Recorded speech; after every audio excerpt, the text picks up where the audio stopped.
he did a lot for Texas basketball hoops. I think Shaka carried that on, and then Chris Beard with the crowd and what he's done in such a short period of time is really remarkable. It was really a hard environment today, and I know it's been like that throughout the year. What he created in Lubbock was phenomenal, so I know he'll do the same. So I want to give recognition to that because, again, we're the state of Texas, and basketball means something to all of us coaches.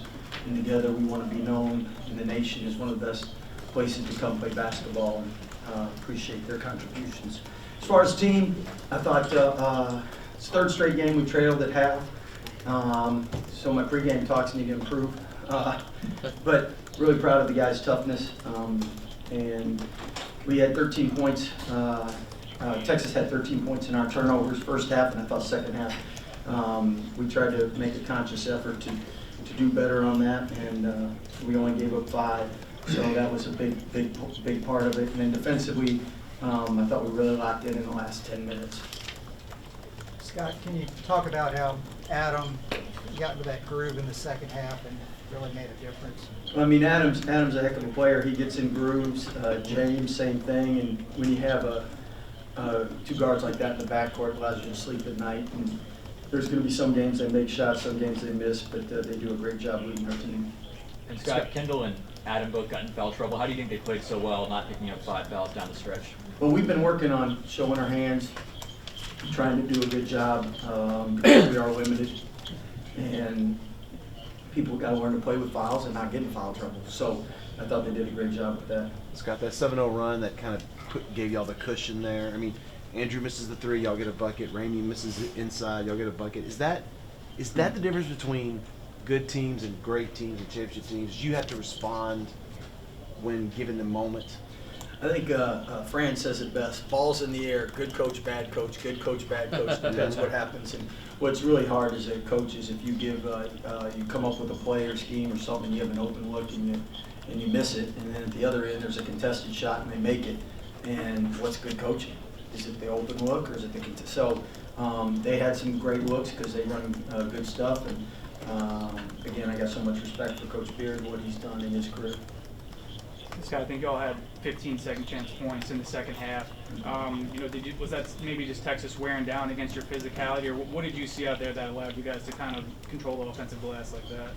Well, I think it was 12-11, so both of us had effort on the glass. We were just more efficient in making ours, and I mean, there's been times where we've out-rebounded people, and then they've been more efficient.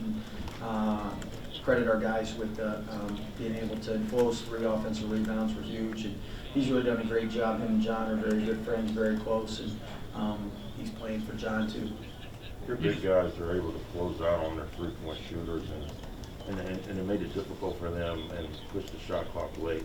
How important is that to make an opponent uncomfortable late in the shot clock? Well, I think our defense the last couple of years has been really good, and a big reason is our bigs really can guard, and they're not liability out there. They guard 1 through 5, and Flo and John have worked really hard on that, and that's why we've been able to be as successful.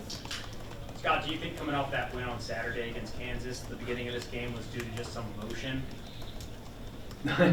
Hey, in the Big 12, really every game's a 1-possession game, and you can play really well, and you can lose 3 or 4 in a row. I mean, these are NCAA tournament games. I mean, one thing I'd love to see happen, and I said at Media Day, I'd love to see 3 teams in the Final Four. I mean, I remember growing up in the Big East, they had 3 one year, and I was like, man, that's so cool. And, I mean, we're close to that. So hopefully we can do that. But each team really, every night you're battle tested, and part of the reason everybody's so banged up is you got guys that really compete and play on it. What is it about James that even when he's not shooting great, he seems to close out games and lock in, even if it's not going totally his way? I think he's a winner, and some players have a knack for big moments, and doesn't mean I think what Michael Jordan missed more shots than anybody at the end of the game, but he obviously closed a lot out too. So I mean, James, no matter how the game is, his best moments are usually at the end. Scott, with tomorrow being March, and March is here. I know you have 1 game left, but what do you feel like where the state of y'all's union is right now, going into the postseason, basically. Well, I think couldn't be more proud of our team for the resilience. We're undefeated, 15-0 when we had everybody, and then we had a plethora of injuries, and the team stuck together, gave us time as a staff to figure things out, and put them in positions to be successful. And just shows a lot of heart, leadership, courage from them, and staff's done a really good job. Is it any different feeling than this time last year? Or do you feel the same? Or I tell you, I know people said last year us and Gonzaga were just head and shoulders better than everybody, and I think one thing I'll say is we didn't have crowds to go against, and when you play on the road in these environments, I mean, it's really hard for any team to be undefeated or anything. I mean, you look at Gonzaga just going back to back at San Fran and St. Mary's, the two top net teams in their league, and now it's just hard to do. And we have every night you're like that. And that's why hopefully we get 7 or 8 teams in the tournament. Hopefully we have a couple make deep runs if we can get healthy, and you've got to be blessed, as you know. Why do you feel like you've dominated Texas lately? You swept them this year and won 12 out of 13, Scott. I think we just we executed and had a couple of things go our way down the stretch. I mean, when we were losing all those when we first got there, I mean, we had chances, opportunities, and sometimes it just feels like you go through stretches. It's like I've never really had it, but if you're a good golfer, like when you just have one of those runs where everything's going in. What do you see from Texas? They don't get easy buckets ever, is it? What do you feel like they're missing? I think first of all, they had some good looks, and I think I mean, I see their guys playing. I thought Shaka did a great job, but I mean, I think Andrew Jones, I've seen him take more charges in 3 or 4 games watching preparing. I mean, they're playing hard, they're competing. They did that last year to win a Big 12 tournament championship, and they did. I mean, Chris has taken it to another level with those guys as far as atmosphere, and they can beat anybody. And I mean, I'd be really surprised when it comes tournament time if they don't win and do well. And that's not to put pressure or anything. It's just that's how much respect I got for them. I'll be picking all the Big 12 teams to get in. Were you worried about losing James to Texas? I know they wanted him too. We were worried about losing all our recruits to everybody that recruits them. So I know at the end of the day, you win some, you lose some, and we just always pray God gives us who He wants, and we do a good job of it.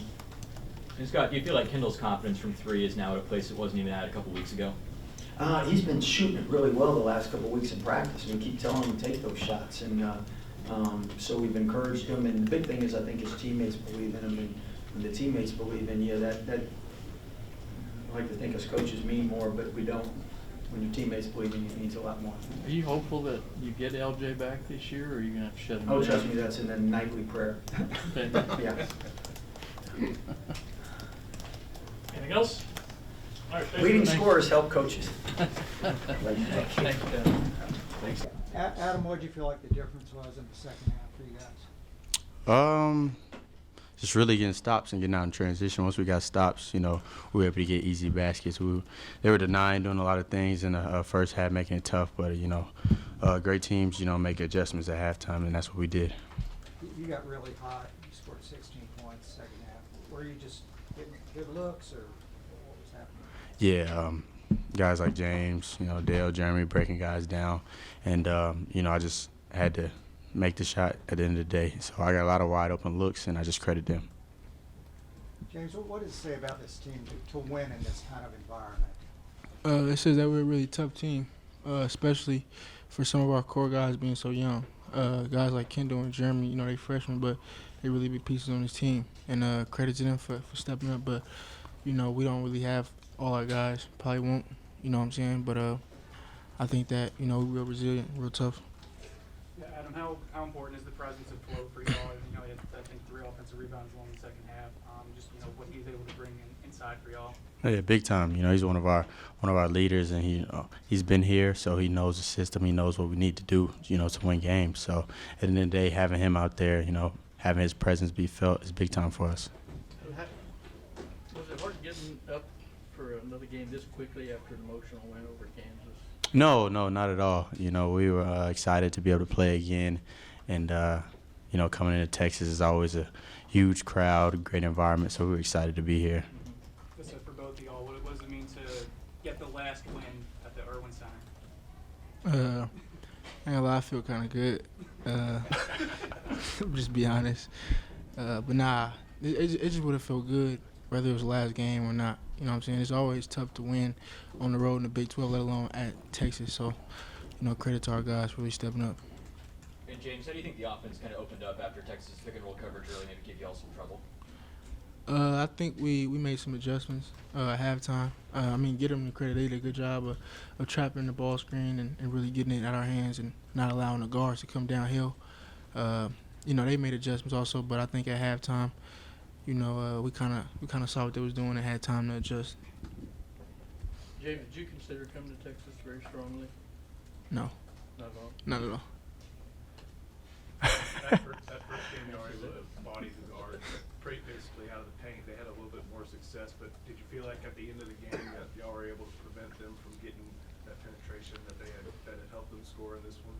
Yeah, we put a lot of emphasis on the last 5 minutes of the game, and you know, we just pride ourselves on buckling down and just being a tougher team out there. So we were all connected, boxing out, getting rebounds, and just getting out. So You got 4 fouls. Do you have to play any differently when that happens? Obviously, you had a couple of huge buckets, but you had 6.5 minutes or 6 minutes left. What was your mindset, you know, when we got that 4th foul? yeah, I definitely have to be cautious on defense, but you know, credit to my teammates. I know that even if I'm a little hesitant, you know, on defense, not trying to get that last foul, they always have my back out there. And Adam, at 64 all, you had that great kind of up and under play with your footwork. What did you work on to develop a shot like that? Credit to our GAs, you know, Chris, guys from last year as well, Rim, Matt Gray, even Peyton. You know, we've worked endless hours, you know, working on stuff like that. So, you know, I got to give all the credit to them. Did you do anything special to shut down Andrew Jones tonight, since he's their big weapon outside? We definitely just paid attention to the scouting report at the end of the day. You know, just like they study us, we studied them. So we wanted to, you know, make it difficult for all their guys. James, were you finding some pretty good creases in their defense? You had a lot of penetration. Yeah, I think that, you know, when we got guys like Flag and Kendall that could get back door and get lobs, the court is trying to just kind of spread a lot. Our schemes, our coaches do a great job of giving, you know, our guards room to operate. So we always try to spread the floor and get like an NBA style spacing. So and then it made it easier when Flag got hot. In the second half, it was easier to kind of get downhill, and there was a lot more space. Adam, since EJ's gone down, what can you say about Flo's play? Amazing. You know, we've always believed him. We knew what he was capable of, and you know, he's getting a lot more opportunities just to, you know, showcase. So we're blessed to just have him on the team and, you know, be that emotional leader we got. Do you think outside of the Baylor world, do you think people kind of expect y'all to either slow down or take a step back because y'all are having these injuries? And is there more motivation to keep the pedal to the metal? Maybe. You know, we don't really need any motivation, but, you know, that could be fuel to the fire. But at the end of the day, you know, it's only important what's in the circle, you know, so we don't really focus on too much of the outside world. You're still missing some people, but you feel like you're playing back at the level you were first half of the season? We definitely can be a lot better. You know, we know that every game we can go 1-0 and learn from our mistakes. You know, we made some mistakes out there today, but I'm glad we got the job done. But, you know, we want to be the last team playing at the end of April. Beginning of April, sorry. Did y'all feel like they were a lot more physical than in the first meeting? I think that's pretty normal after you lose a game, and especially the second game at home. I think that and I think we out-rebounded them in the first game. So we knew they was going to come out here and just be a lot more physical and try to, you know, beat us up on the glass. Anything else? All right, thanks, guys. Thank you. Thank you, guys.